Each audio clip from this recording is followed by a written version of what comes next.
Let me ask you, you came to the company in 2001. At that time, Brooks was really being all things to all people. It was making soccer cleats, basketball shoes, and you really took the company and refocused it on running exclusively. But that's not so shocking because I remember that Brooks was really one of the big running shoes in the heyday of running in the 70s and 80s. So what is it about running that's such a good business?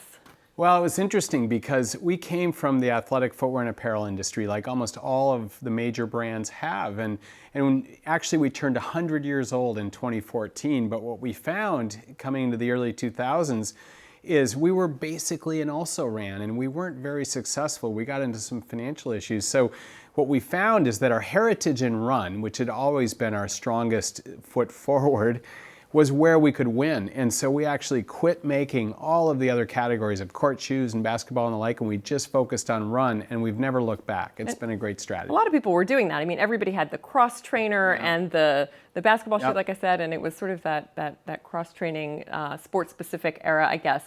But you have said that you want to make Brooks a billion-dollar brand in sales. How close are you to that, and where is the growth going to come from?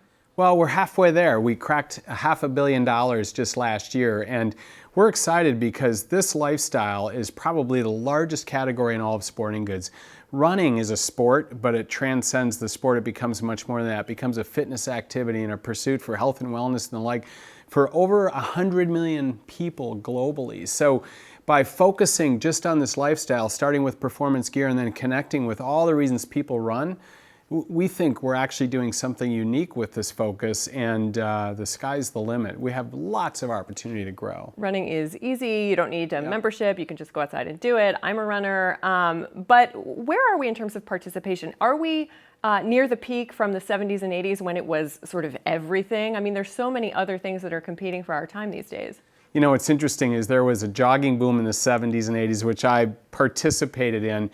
This second boom, as a lot of people have called it, is very, very different because it's more about completing than competing.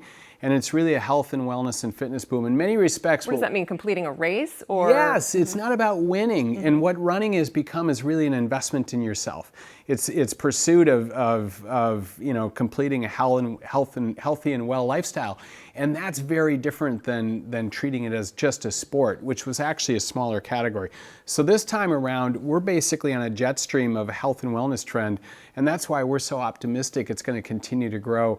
Running has grown probably just about every year for the last 20 years, and we still think it's going to draw more people in.